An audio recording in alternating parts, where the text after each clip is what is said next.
Sa tõenäoliselt rääkisid sel nädalal tehisintellektiga, ise seda märkamata. Võib-olla siis, kui helistasid oma tervisekindlustajale või pangale või uurisid mõne testi tulemuse kohta. Nüüd kujuta ette, et see toimub igas haiglas, pangas ja kaitseorganisatsioonis üle kogu maailma. Tehisintellekt ei ole tulemas, see on juba kohal. Ja tegelik küsimus on, kui see eksib, siis kes vastutab? Ma olen Gene AI kontoris Tel Avivis ja nemad arvavad, et neil on vastus olemas.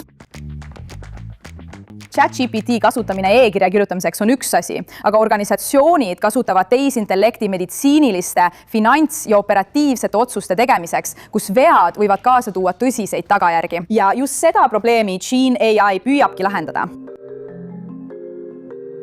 Paljud organisatsioonid vajavad midagi muud. Gene pakub alust missioonikriitilisele tehisintellektile. Missioonikriitiline tehisintellekt tähendab olukorda, kus õige või vale otsus võib avaldada kahjulikku mõju. Gene ei loo tehisintellekti. See loob selle ümber kaitsemehhanismi, tagades, et tehisintellekt oleks täpne, vastutusele võetav ja piisavalt turvaline oluliste otsuste tegemiseks. Kujutame ette, et oleme 12 kuud edasi liikunud. Meil on töös tuhanded potentsiaalsed tehisintellekti lahendused ja agendid.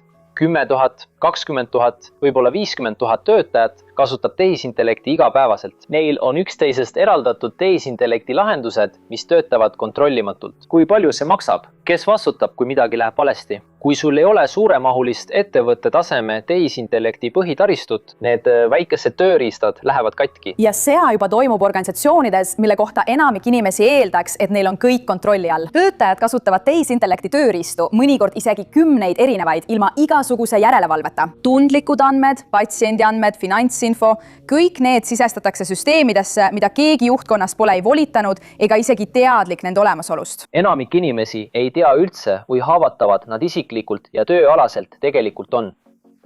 Ettevõtted mõistavad riske, kuid tehnoloogia kasutuselevõtu tempo ületab nende suutlikkuse seda ohjata. Ja see ei puuduta ainult tehnoloogiaettevõtteid. See on ka sinu tervishoiuteenuse pakkuja, sinu pank ja organisatsioonid, kellel oled usaldanud oma kõige tundlikumad andmed. Kuidas see siis tegelikult välja näeb? Vaatame Iisraeli Maccabi Healthcare Insurance'it. 2,6 miljoni liikmega tegeleb see iga päev tuhandete patsientide taotlustega. Kuni hiljutise ajani vaadati paljusid neist juhtumitest käsitsi üle, kuni Gene AI sekkus. Me töötleme automaatselt mitmeid haiguslugusid, dokumente, kinnitusi, telefonikõnede transkriptsioone. Me loome tegelikult juhtumi kokkuvõtte või meditsiinilise kokkuvõtte. Me analüüsime olukorda ja pakume parimaid soovitusi järgmisteks sammudeks. Tulemus esitatakse arstile väga kasutajasõbralikus rakenduses. Kujutage ette, et keskmine käsitlemisaeg väheneb 30 minutilt 3 minutile. Tehisintellekt kiirendab protsessi, kuid lõpliku otsuse teeb ikkagi inimene. Ja see on mudel nii tervishoius, rahanduses kui ja kaitses. Te töötate kaitsevaldkonnas. Ja luureklientidega, kellest mõnda me ei saa siin isegi nimetada.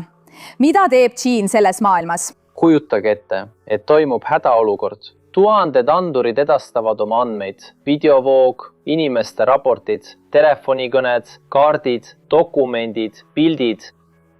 Gene ühendab punktid.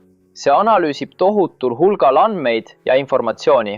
See suudab tuvastada tekkivaid mustreid palju varem, kui inimesed neid märkavad. Kaitses pole väljakutseks ainult täpsus. See on ka turvalisus. Iga tehisintellekti päring, mis saadetakse väljapoole organisatsiooni, on andmed, mis lahkuvad hoonest. Sõjalises ja luuretegevuses on see tõsine risk. Ja just sellepärast töötavad Gene'i kõige tundlikumad süsteemid täielikult kliendi enda võrgus. Ei mingit internetti, ei väliseid servereid, mitte midagi ei tohi hoonest väljuda. Kui palju töötajaid on Gene'il täna? Jah, Iisraelis on meil 130 inimest ja ülemaailmselt on neil veel 20 inimest. Singapuris, Londonis ja New Yorgis. Teisel poolel on teine meeskond, kes tegeleb kaitsevaldkonnaga ja on tulnud Iisraeli Mossadist ning Iisraeli kaitseväest. Vähem kui 2 aastaga on Gene kogunud $25 miljonit, sõlminud 10 miljonite väärtuses lepinguid ja lailenud väljapoole Iisraeli. Selle tehnoloogiat kasutavad juba mõned riigi suurimad kriitilise tähtsusega organisatsioonid ja nüüd viiakse see mudel üle kogu maailma. Me usume, et missioonikriitiline tehisintellekt saab omaette kategooriaks sarnaselt küberjulgeolekule.